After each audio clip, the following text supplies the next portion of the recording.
Good morning, welcome to KWS Connect event in the East. Thank you so much for joining us. And we're going to try and do today's presentation in a very quick half an hour, so we're going to be as concise as possible. If you have any questions, please ask them in the chat function, and we'll progress through from the winter barleys to the winter wheats, looking at oilseed rape, followed by a Q&A session at the end. We're very lucky today, we've got some fantastic speakers. So I'm James from KWS, we're joined by John Miles. He's here to lend a technical aspect to our varieties, and joined here by Kirsty Richards, who's going to be looking at our varieties from an end use and marketing pool. We also have Julie Galt on the call, who will cover oilseed rape, and not forgetting Yasmin and Jasmine, who have done a lot of the hard work up until now in order setting this software up, and they're running it in the background. So we'll kick off, and any questions you've got, please put them in the chat. The only barley we're going to look at today is KWS Hawking. So it's a new arrival to the market, available this year. It's the highest yielding of the two-row barleys. It's coming from Tower as one of the parents, and it is an improvement in all in a lot of ways. What I'm going to do now, I'm going to pass to John, who's going to take us through Hawking. Thanks, James. Yeah, we've in terms of how we see it fitting in the market, obviously Cassia has been around for quite a long time. Orwell is benchmark. Orwell doesn't have great mildew, but it is the stiffest barley by some way. These two came in last year with good East Anglian performance, good light land, but possibly the straw strength was a bit questionable. Hawking coming in with much better straw strength, probably akin to Cassia, high yield, and also doesn't have much of a mildew issue either. That's a good score of a 5.5. So yeah, best of both worlds really. Thank you, John. So just to be timely, we're going to move straight into the wheats. That's all we're going to cover on barleys. If you want to have a discussion on barleys, please keep on to the end. But I'll throw into the wheats now, and I'm going to pass straight to Kirsty Richards, who's going to talk specifically about Zyatt. Many thanks, James. I'm hoping Stuart from ADM will be able to join us a bit later in the call when he gets his technology sorted, because Stuart's going to give us a really good overview of the current markets that we're looking into. But to start with the Group 1s, KWS Zyatt, many of you know this variety, the top yielding Group 1 wheat we have at the moment. And really just to kind of reiterate some of the messages you may have seen from us recently, it is the most flexible Group 1 in the bakery. It does a really good job, produces everything as well as a white sliced loaf. So if you think about morning rolls and bagels and pizza bases and so forth, it's a really flexible variety. And that's to do with the fact that it obviously produces a good level of protein for its yield, but also the quality of the protein is fantastic too. So all in all, I think Zyatt is a variety that's here to stay for the future. Great grain quality too, with export potential. And John's now going to take you through the sort of agronomics, if you like, of Zyatt. Thanks, Kirsty.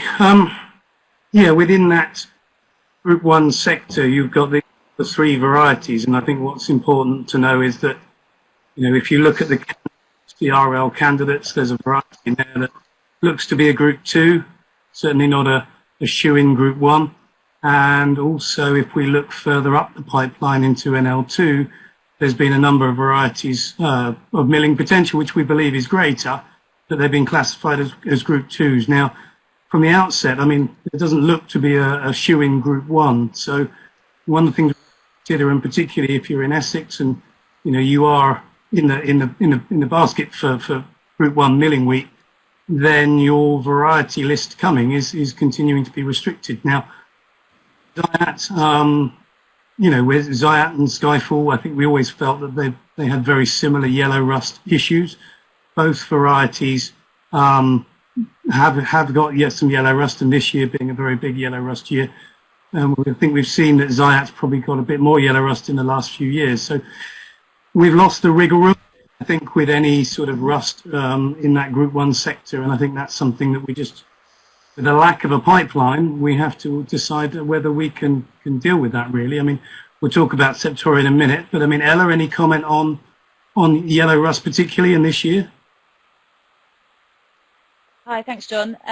Yeah, I think the main thing for me really with yellow rust, and I know we're specifically talking about Zyatt here, but I think it's important, as we've learnt this year, to actually treat yellow rust for all varieties essentially, and expect all varieties possibly to get some level of yellow rust. And the real slipping points that we've seen this year, and the two main take-home messages I think really are definitely start your fungicide program early for yellow rust. So, don't let more than a few pustules start bubbling away early, even if it is at T0 timing in the crop, because although we've got some really useful and effective chemistry in the azoles and the strobilurins for yellow rust, it can cycle very, very quickly within a matter of days. And so even if you're only, slightly later with getting on top of that yellow rust than you may have liked, that can have huge onset implications for later down in the season. So start your program early.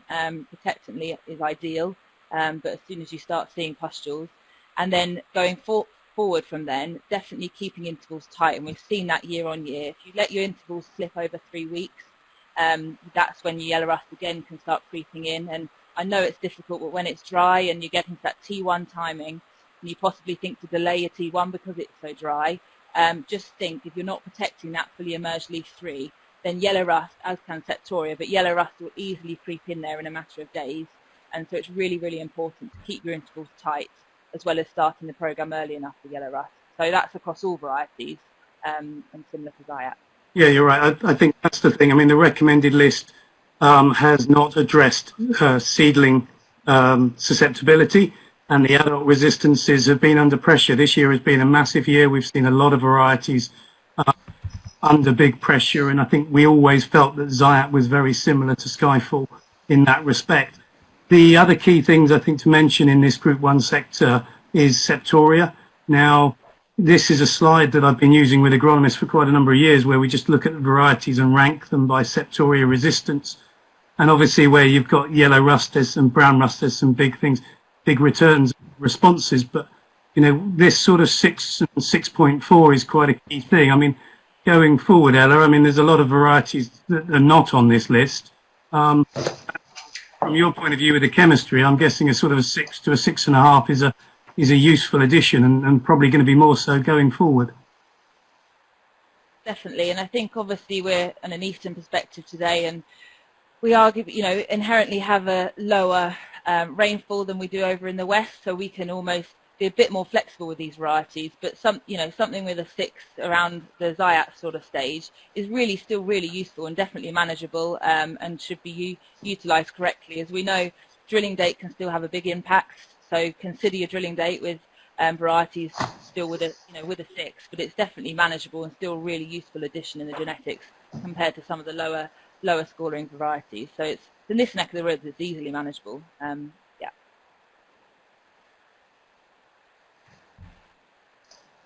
Perfect. Well, thank you very much, Ella. So, moving on next to Extase. Extase is going to have its first release this year. I think from what we've seen of it and what's been in the press, it's going to be one of the most exciting varieties to hit the market for a very, very long time. It's going to be a risk management tool that I would argue every single one of you on this call should consider, and there's an argument that every farm in the UK should be growing it. What I'm going to do, I'm going to start by passing it over to Kirsty Richards, because Extase is a Group 2, and we can talk more about what the millers think of it. So over to you, Kirsty.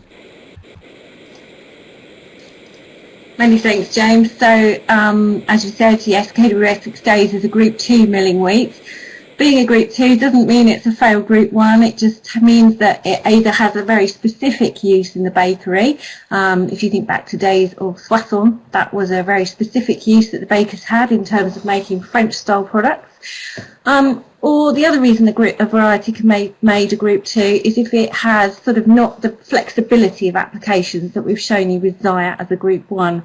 So Extase does have a range of uses, but not quite as wide as Zyatt. It's particularly good at making artisan products. It's useful in terms of a wide range of protein levels from 11.5 through to 13, and that's exactly why we've got some buyback contracts out there with Haygates is a great example of a miller that looks for full spec Group 2s in the UK. So all in all, fantastic potential. Buyback contracts are out there.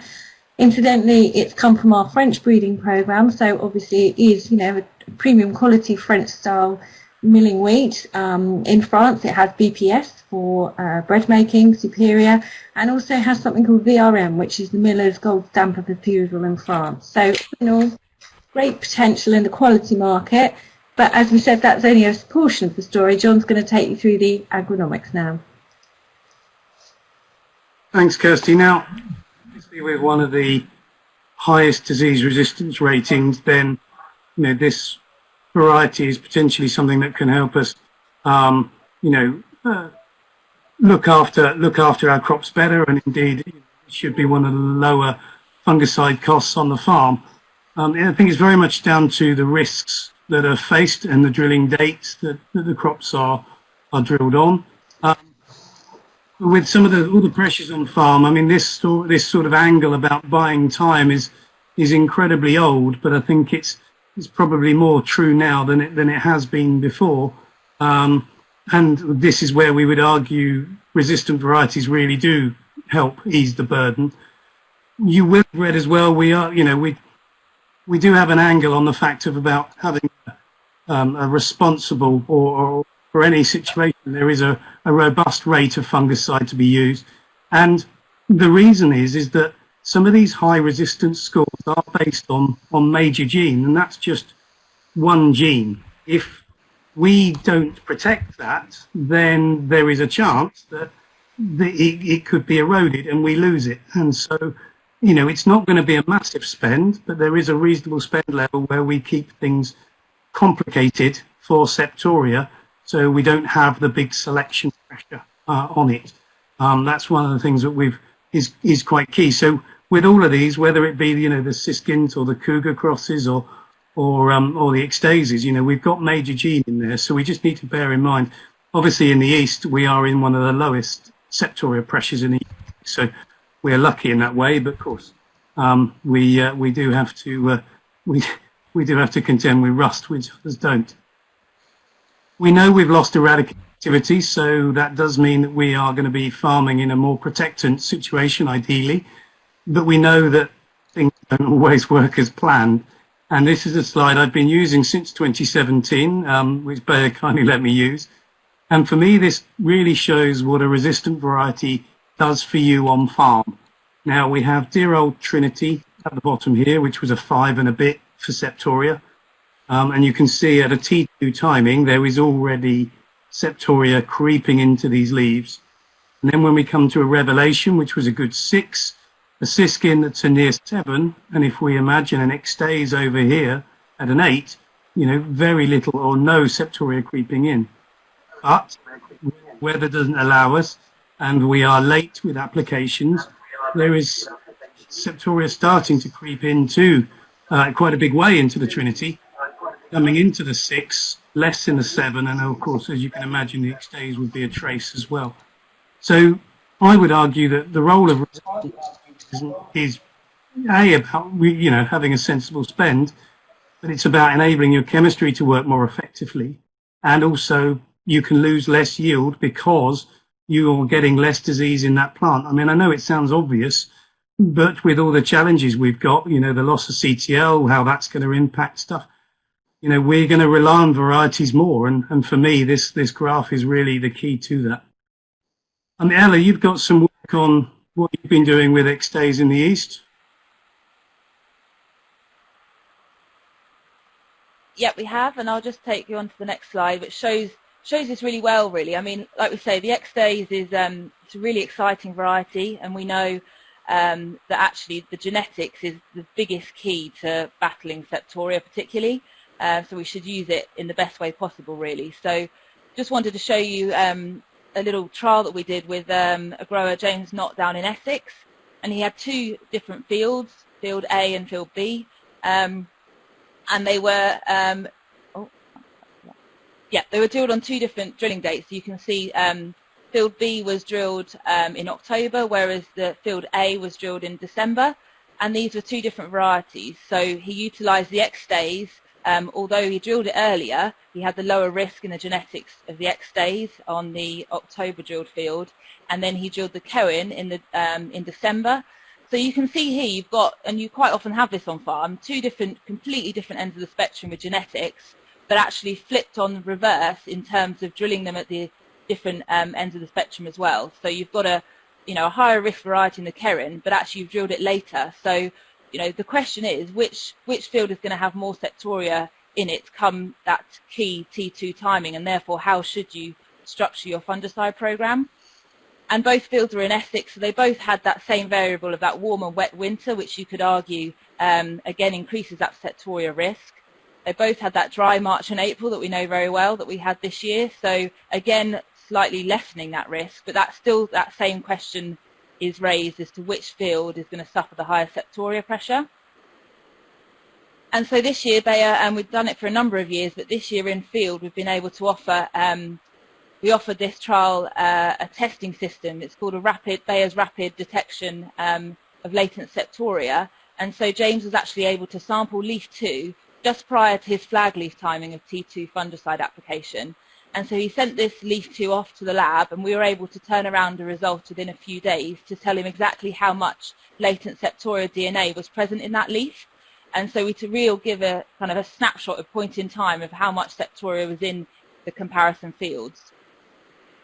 As you can see on the left-hand side, we had a scale, and don't get too hung up about the numbers exactly, but just to show you here, the Kerin had 0.07 picograms of DNA in the leaves that he sampled, whereas the Extase had much, much less DNA.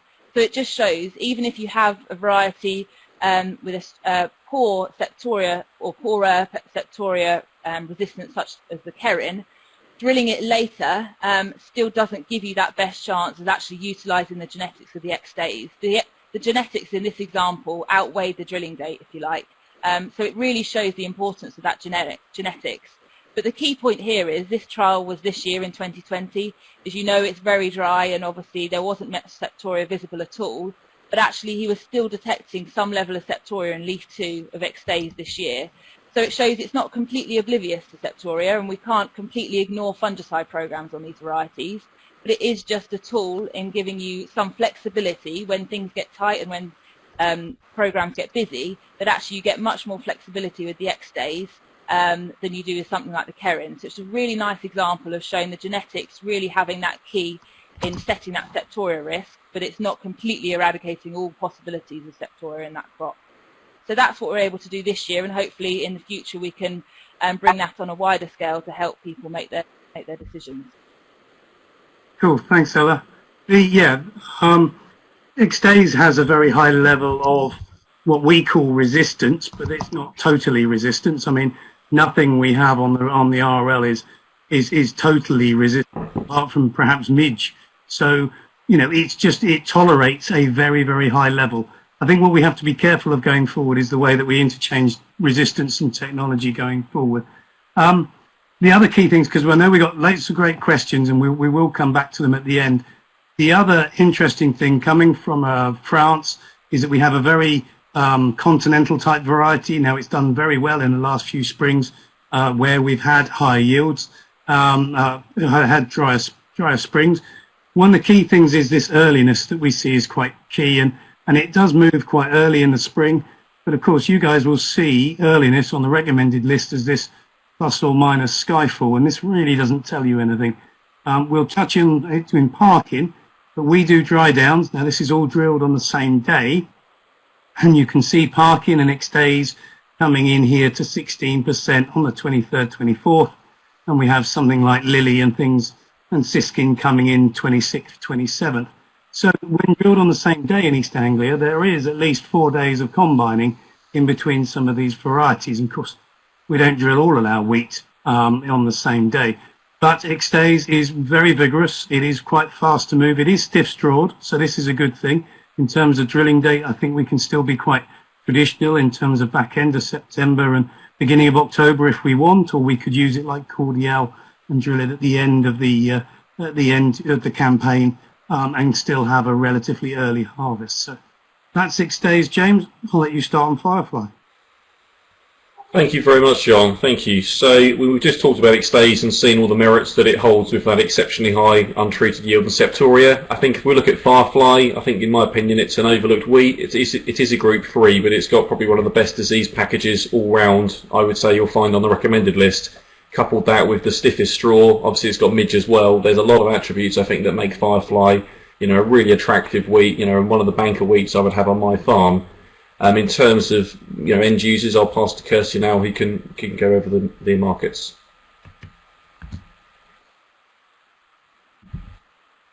Thanks, James. Perfect. So not going to dwell too much on this, but I guess what I can convey really is Firefly is the return to the proper biscuit. You remember the Claires and consorts of old. Claire always had a fantastic reputation in the bakery, did a fantastic job because of its extensibility. On this graph here, this is Firefly versus Zulu.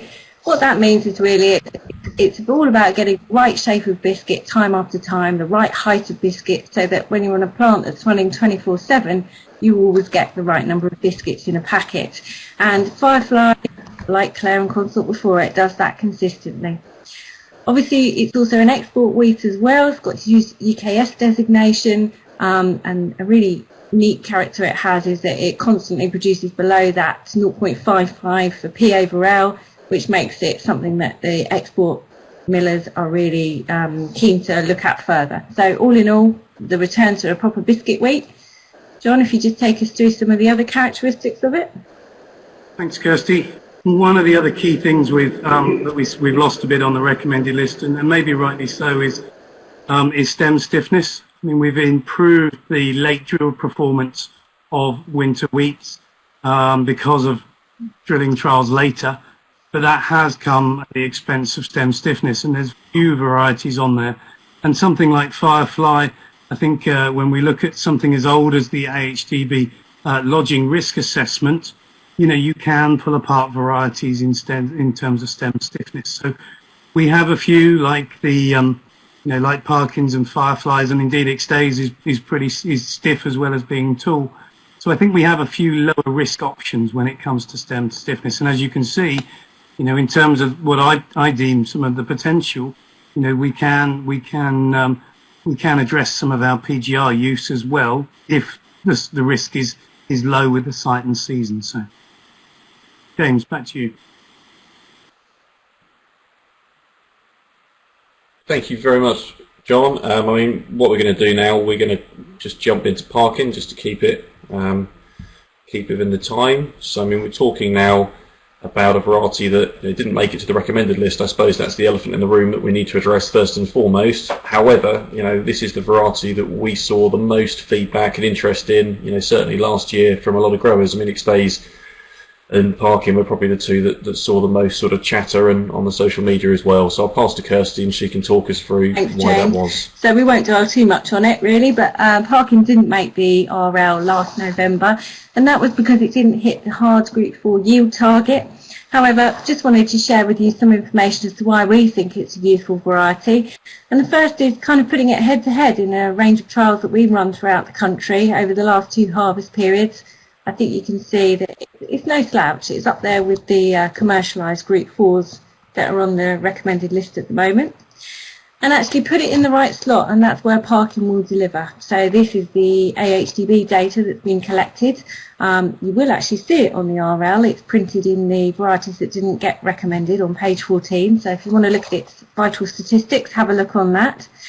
And you'll see in this early sown slot, it really does perform, outcompeting some of the more commercialised hard Group 4s that we've got on the market at the moment. But there's so many more things to Parkin that other than its yield performance and getting it in the right slot.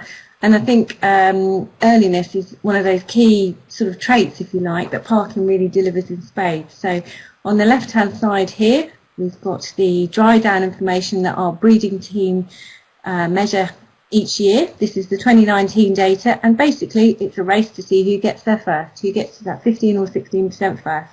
As you can see, this orange line, Parkin does it. But it's all very well to say, you know, okay, so it'd be a -1 if it was on the RL and it's done really well in our trials. What does that value of earliness on farm? So, John, you spent some time talking to agronomists. How important do you think its earliness is? Yeah, I mean, what we did, I mean, you know, these early sown trials are around the sort of 18th of September, which, you know, is not stupidly early, but is earlier than most people do drill now.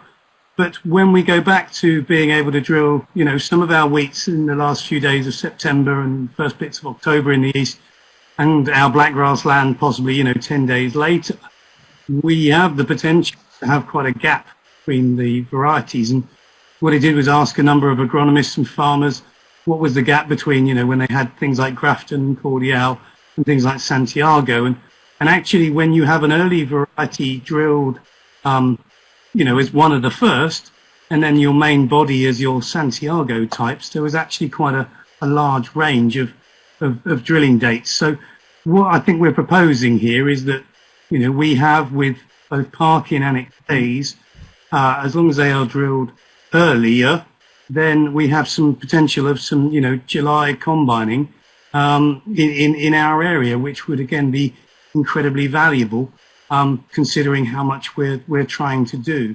And it was difficult to try to quantify the value of early harvest. I think if you look at one of the easiest things we could look at would be the output from a combine. Now, John Nix and several had said, about 20 hectares a day. And obviously, if the combines are bigger, people are looking for 100 acres, 35 hectares. And actually, the amount of wheat that can disappear is quite staggering. Now, if you could have 3 days of combining because of an early wheat, like we did with the Gallants and the Cordials, then we think Parkin and Extase offer something valuable. Now, in terms of the yield level, some of these older varieties that we had, the Soissons, were way off the pace.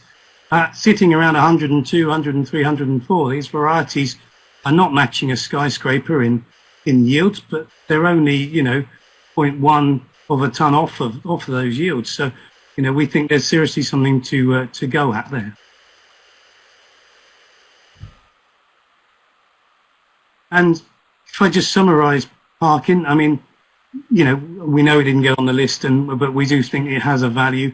For those who have fertility, proper fertility, either poo or digestate or land with lots of go in it, their stiff variety choice has been quite limited in the last few years. And so we think Parkin works there. Obviously, we're not going to be drilling stupidly early because we don't do that anymore. And it does have a 5.5 septoria. So it is going to need some looking after. There is a higher risk with a 5.5 septoria than if we're drilling Firefly early or an Extase a couple of days later with an 8.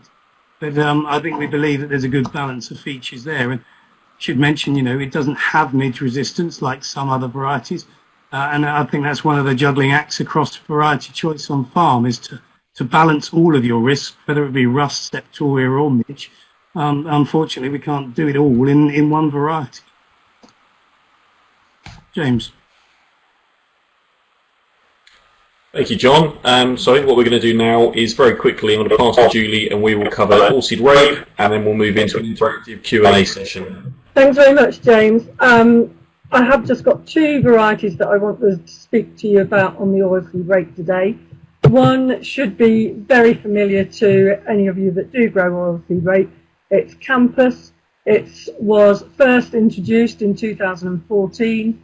It's very popular on farm, and the reason for that is that it is a consistent performing variety.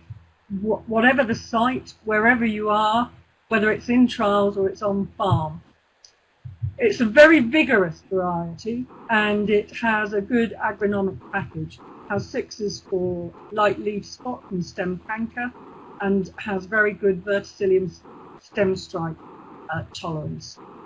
It's a variety now that's probably been grown on about 350,000 hectares, so it's certainly well proven, and I think we expect to see it still being one of the most popular varieties for the coming year. The other variety to talk about is our new variety, Blazen, which is a new recommendation for the north. It has short, very stiff straw with excellent standing, and again, a good disease package, including verticillium tolerance. One of the key points about the variety is that it's available on our oilseed establishment partnership. If anybody wants to know anything more about the Oilseed Establishment Partnership, I'd ask you to go to our website where you can see how the scheme works and who our partners are. Thank you.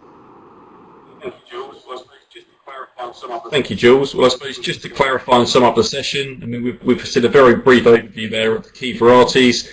In terms of the chat functions, you can see now the screen will have changed for you. If you want to download our variety guide, it's in the top left-hand corner. I'd strongly recommend you to do this. You've got all of our product information in there, but you've also got all of our contact details. So I appreciate we're about 35 minutes here today, not a huge amount of time. Get our contact details and give us a call. We'd be very, very pleased to talk to you in the future.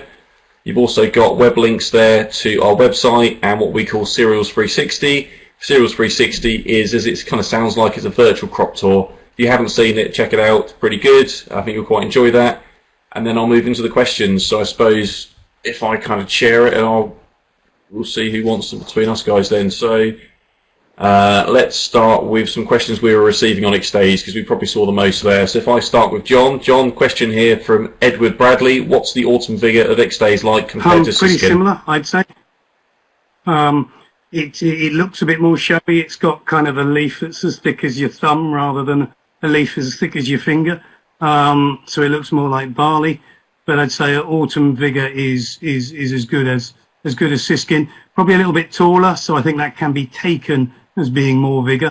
But I think it just displays as that. It's definitely more of an erect type. Again, being continental. If we have an open autumn, it could behave a bit differently than if we have a quiet one. So I'd put it very much in the same vigour category as a Siskin. Thank you. I'm going to pick on you again, John, sorry. We've been asked by Jonathan Holmes regarding Extase's as the second week looks performance, absolutely please. fine. I think what I would say with the second week on the RL is that generally there's only a handful of variety trials, and a number have been lost in the last few years. So I would suggest that what is normally a quite limited data pool is even more limited over the last few years. In terms of sort of my instincts and my advice on second week, it looks absolutely fine. You have very good grain quality. You have vigour and earliness, which will again be key, particularly if you're looking to perhaps replace a winter barley to get good oilseed rape establishment. Grain quality is fine. I'll talk about tillering in a minute because I know there's another question. My concerns would be iSpot. A lot of the RL is limited data on iSpot, and I think there's a fair amount of weakness in there. So is included. So iSpot would need to be addressed. And also, it was going to link into some of the conversation I was trying to have with Ian about tillering ability. Is that one of the things I think we've got to be aware of with Extase is that it is quite being French, it can move quite early. I mean, we had this experience with Hannah. If we have a growy, a warm beginning to spring, these things can really start motoring, before people are perhaps really, prepared for. So one of the things I would really watch out for is making sure that there is adequate nutrition on early. It's definitely something I've seen with barley, and again, it's something we worry about with rye. If rye starts moving early and it doesn't have enough nutrition, then we could lose tillers. And being French, things like Grafton and things were always called shy tillerers. They normally had plenty, but if the fertilizer wasn't on the trials in the right time, it would then shed a load and then look thin. So that's one of the things I think I would look at. Second week performance is fine. Thank you, John. Thank you, John. I've got one more coming your way as well, so please sit tight. I mean, Bernard Martin's asked us, he said that basically typically high-resistant varieties often have a yield penalty, which I think is fair to say. So the question he's asked is basically how low would we go with a fungicide in dry conditions? That's how long is a bit of string, basically. No, you're absolutely right. I mean, there is, the way that the R&D guys have always described it to me is that, resistance mechanisms take energy, they take resource. And something like dear old Santiago that had none wasn't wasting, it was pushing everything to yield, whereas more resistant varieties have always been lower yielding because the balance of, resources is also running resistance mechanisms. So we would not expect some of the higher resistant varieties to ever top the Santiago stakes in terms of yield. But I think with the sort of the compromise we're having to make now, these traits outweigh a little bit of yield. And what was the second part of that question? How low would you go in terms obviously of I'm going to bring fungicide Ella in on spends? this one, but it's all down to risk, isn't it? And you're absolutely right in the point you made, Bernard, that, you know, if there's no bloody rain and there's a limited cap on yield, then obviously you've got to bring back costs in line with that. The trouble is, if we had we could know what the weather was going to do, then that would be great. If there is, like this year, very, very low septoria risk currently because there seems to be little in the crop and it's a rust year, then yeah, you just have to make sure you, as I always think, you don't get caught with your pants down. And that will be on a lower point, but we don't really know. I think obviously on the coast as well, where you are, you know, the septoria risk can always start from a lot higher with more consistent rainfall. And I guess sort of just wonder whether our timings now are becoming a little bit, we have risks at different points. There's no rain on the radar, so I mean, people have been trimming back, and I guess, Ella, that's what you do. If the risks are low, then you do, but if they're high, then you start to escalate. That's it, and that's what it's all down to. And you know, yes, you'd invest. People are possibly, you know, encouraging people to invest in these strong genetic resistant varieties, and it just gives you a wider window for error, I suppose. You know, or for not for hitting that error. So you've got that wider window, and so yes, you can cut back your fungicide spend, but it just all lends itself to we don't know what's going to happen for the next 4+ weeks, especially with the T2. So very difficult to say, but I think, you know, we're still seeing responses in these varieties, even Extase. You know, in our trials as well, we're still seeing responses in years like this and years previous. So they nearly always pay back, but it's very difficult to predict the future, unfortunately. So that's what it comes down to, really, how risk averse you want to be. Yeah. Thank you. Thank you, Ella. Thank you, John. Well, I've got a few more questions on Extase, then we'll move on to the other questions you've put to us. So very quickly, John, Joe Franklin's asked regarding kilos of nitrogen per hectare in terms of getting Extase to a milling spec, 13%. What would we... Can I just add, I think it's only worth investing if you have a contract to fulfill that milling spec. I don't think it's worth doing it ad hoc. So whatever John says, if you've got a contract, then it's definitely worth it. If you haven't, I don't think it is. Obviously, every site and season and farm is different, but if you look on the recommended list, thankfully they listened to us and they have put on the protein from milling trials. Now, those milling trials are whatever the trials operator needed, whether it be, 280 kilos or 320 kilos. But what you can see quite nicely is the ability of the variety to produce protein when grown under spec. And I think, I'm sure Kirsty will tell me if I'm right or wrong, I think under milling regime, Extase is 12.8, 12.6? 12.6. So, 6, I think, yeah. You have got this slightly higher yield. It's not as poor at protein assimilation as something like Lily was. So, I'd say it's quite reasonable. Whether you'd necessarily, depending on the yield you can get from Extase in your region, whether you'd necessarily head for the 13 or whether you'd settle for the 12.5 being achievable. I think that's, it depends on where you are with your other milling varieties. If you can push 13 out with your Skyfall and your Zyatt, then the Extase is pretty much on the same yield level. So I would say you'd be there. I don't think you'd move towards a Crusoe-esque or indeed have to go higher as you would with a Lily. Thank you. And I suppose one more question just on the Extase. Guy Wakeham has asked, is Extase resistant or tolerant? We use the phrase to resistance, but I mean, there are no truly resistant varieties out there. If you were resistant, then you wouldn't get any disease whatsoever. And we know, from our trials, from Bayer's trials, everybody that, you can get disease in Extase. You just get a hell of a lot less than you do in other varieties. And at some point, it's going to, it's going to be worth treating it. So, yeah, I think we use the word resistant in a way that isn't quite factually correct. Perfect. We're changing product. Let's look at Firefly. So Richard Moulton has asked, is the yellow rust of Firefly a single gene resistant or is it multi-gene?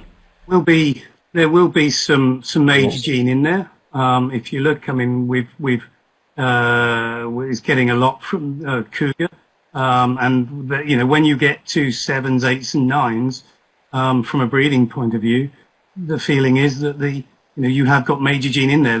What you hope is that there is an element of minor genes, but you don't you don't know that at the time. So, we are seeing in a very bad year a lot of varieties taking a bit more, and Firefly being one of them. But there will be major gene in there. But obviously we'd hope that the back parentages would be bringing some minor genes as well. Yeah, don't count.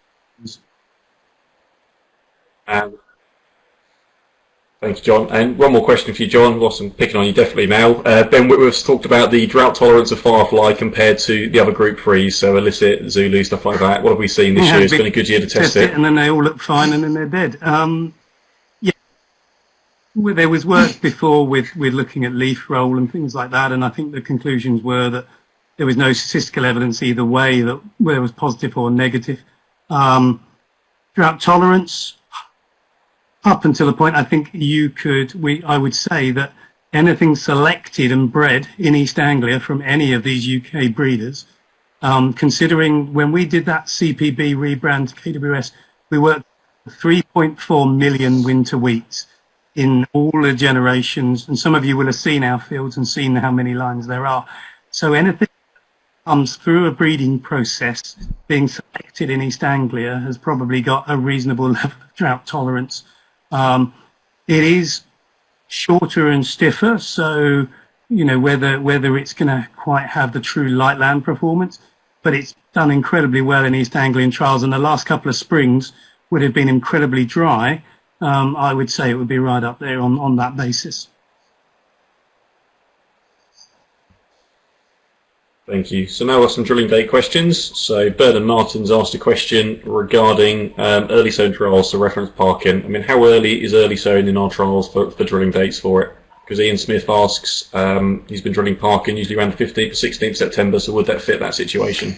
Well, I think actually as a breeder we don't have too much of our own information about early sown trials, to be honest, do we, John? I think you probably agree. It's obviously something we've seen has fallen out of favour as people are combating blackgrass and looking to later drilling. So we rely quite heavily on the AHDB data set, which is the most complete, and those trials are actually drilled before the 25th of September, which probably doesn't help you a great deal, does it, in answering your question? I mean, our feeling is that, yeah, it's pretty good in that early sown slot, as you've seen. We've shown what it does from the 25th of September, so we've no reason to say that it shouldn't be drilled before. I guess our sort of tagline for Parkin is drill it first, whatever that first is for you. I don't know, John, if you've got anything to comment on. That sort of 15th, 16th of September would be fine with something like Parkin. I mean, it has all the attributes. Grafton, which was the, August driller in Northumberland, you want something that's quite quiet and quite flat along the ground, whereas, the Parkin is more growy. It's more akin to a skyfally, Kerrany type plant, but it is incredibly short and stiff and does do well early. The key, I think, is that, for me, early drill trials are always interesting because they show very high tillering potential. But if we're going to talk about septoria risk, then 15th, 16th of September, with a variety that's rated 5.5 for septoria, is going to need some, I'll ask Ella this one, 5.5 for septoria drilled mid-September is going to be pretty lively. Something like a Firefly, which would also work, but not be quite as early to mature, with a 7 is, they're chalk and cheese, are they, from a looking after them ag chem front? Yeah, definitely, and I think every variety has a place, and obviously Parkin has its benefits of the early maturing and the reasons for wanting to getting it in first as well. So long as you know your variety and you're prepared for that, then you can manage it. And so again, we have the benefits of being over in the east, over further west, not wanting to speak for them that are there, but they probably steer clear of drilling it that early. But actually over in the east, we are in almost a different climate, if you like, and so it does just need managing. So it would, it's on the earlier. You'll be setting that risk higher, but as we've seen, drilling date only has parts to play. It will depend on the weather conditions in the winter and the spring as well. So you've just got to be prepared to spend on it, unfortunately. But you'll see the return in a variety like that. Thank you, Ella. Thank you, John. So a couple more questions on drilling dates. It's worth mentioning as well that if you do download our variety guide in the top left-hand corner, we have got an infographic covering all of our products in terms of when we would recommend them to be drilled, and more safest dates, and also our recommended dates as well. But I'll ask the two more questions we have. So David Hearn has asked the latest drilling date for Zyatt. So I guess that's AHDB data we look for. Kirsty, do you want to take that one? Yeah, end of Jan is the most complete data set that we have, yeah. Perfect. And one more from Dave Griffin. We have the earliest drilling date for Extase in Lincolnshire, please. I'd say, last few days of September, really. I think there's other varieties you start earlier with. I mentioned before, Dave, I think there's two ways you use Extase. You either, use a more resistant variety and put it in one of the highest risk situations, which would be, obviously, for Steptoria, some of the earlier drillings, and it keeps in front of everything else. Or we use it like Cordial and a risk situation and grow it even cheaper. So I think I would say those last few days of September, I think, because I think there's better options. There was a comment earlier on, James, just to come back on the rust and Zyatt, because I think it was one of Bernard's, which I couldn't quite answer. What we definitely see and have seen in the last couple of years is seedling plant resistance is what breeders work on, because it's more important than seedling. And so we haven't really seen a clear definitive growth stage when adult plant resistance kicks in. Now, it always used to be believed it was, 31, 32, and that was it. Whereas now, yes, some of the varieties are showing a bit later. So we don't have this clear cutoff between, quite high rust risk and then the score reflecting what you get on the recommended list. And unfortunately, what I have seen in the last couple of years is the later drilled crops, if rust comes in on a certain date, the later drilled crops are more juvenile and possibly a bit more drought stressed and stressing, so the resource balance isn't there in the same way. And these crops have actually been the worst for rust to try and control, whereas some of the earlier drilled crops, obviously, bit better tilled, better established, the resource balance is a little bit more better, and the yellow rust issues have not been anywhere near as bad. So thinking forward to this autumn, the Skyfalls, the Zyatts, if they are a bit rustier than they were a few years ago, when we have to be really prepared for late drilled crops of these being a bit of a handful if it is an early rust year. Perfect.